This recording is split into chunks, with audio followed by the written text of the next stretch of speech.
क्या आपने कभी अंधेरे में कोई ऐसी आवाज सुनी है जिसकी आप वजाहत ना कर सकें?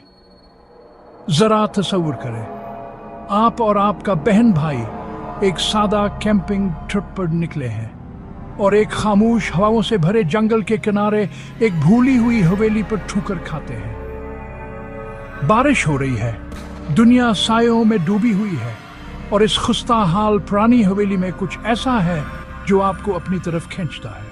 बालकनी ही वह जगह थी जहां आयशा और उसका भाई जीन खुद को पाया। जैसे हयानों ने अंदर कदम रखा, जगह गलतलगी, दीवारें पुरानी और फफोंदे से भरी हुई थे। हवा में पुराने राजों की बू थी और हर कदमा एक वारंग की तरह गूंजता था। लेकिन तजिस आप जानते हैं, जद ये होता है। जिन के टार्च ने अंधेरे को काटा, लेकिन वहां सांस को दूर नहीं कर सकी कि वह अकेले नहीं थे। Break time. फिर अचानक एक आवाज, ना हवा की ना बारिश की, बल्कि कुछ और, एक दबी हुई चीख, दो लेकिन इतनी तेज कि आपकी रगों में खून जम जाए। आयशा ने हिंस कर टालने की कोशिश की, लेकिन वो भी अपने दांतों की खड़खड़ाहट सुन सकती थी। वह हमजीद गहराई में गए, एक ऐसे कमरे के तरफ खींचे गए जो मकड़ी के जालों और धूल से भरा हुआ था।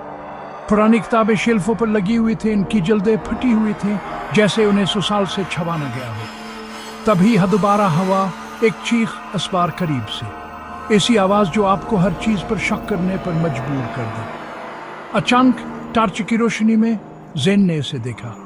एक साया गैर मामूली तौर पर लंबा, कोने में एक कदीम घंटी के नीचे से तैरता हुआ। हवा सख्त हो गई, आयशा किसान से तेज हो गए और वह दोनों भागे। दरवाजा पीछे से बंद कर दिया, लेकिन इस जगह पर दरवाजे भी महफूज महसूस नहीं हो रहे थे। वहां एक तारीक कमरे में दबके हुए थे, खामोशियान पर दबाव डाल रहे थे। लेकिन फिर जैसे एहयान के दिला हंसता होने लगे, दरवाजा चरचरा कर खुला और एक ठंडी हवा अंदर आई।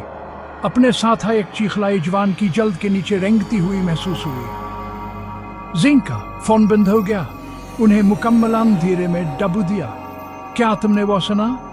आयशा ने सरगोशी की आवाज कान पड़े थी। जीन मुश्किल जवाब दे सका। इसे महसूस हुआ कि आंखें अन पर हैं, देख रही हैं, इंतजार कर रही हैं। मायूस होकर उन्होंने हवेली की कदीम लाइब्रेरी में छुपने की कोशिश की, लेकिन साए पीछे आए। आयशा को एक किताब मिली जिस पर अजीब मकड़ी जी सील खाउट थी, और जैसे हयास ने इसे छवा, कमर सरगोशी करती हुआ से भर गया। किताब अस के हाथों से फसल गई और फर्श पर धड़ाम से गिरी।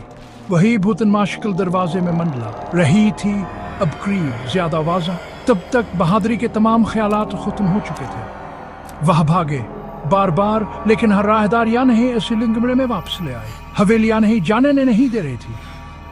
सूरज का बेतलू होता हुआ महसूस नहीं हुआ।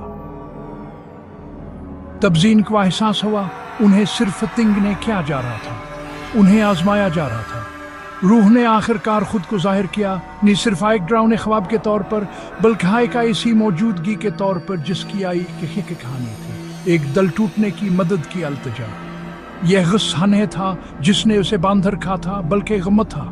सिर्फ भूत के दर्द को समझकर ही जीना और आयशा फरार होने की उम्मीद कर सकते थे, तो अपने खौफ का सामना करते हुए उन्होंने कुछ ऐसा किया जो कोई हॉरर फिल्म आपको कभी नहीं बताती। उन्होंने सुना, और हमदर्दी के इस अमल में कुछ बदल गया।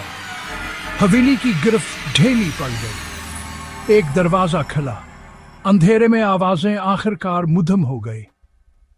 लेकिन अपने आप से पूछें, अगर आप कभी सायों में सरगोशी सुने, तो क्या आप भागेंगे या सुनेंगे?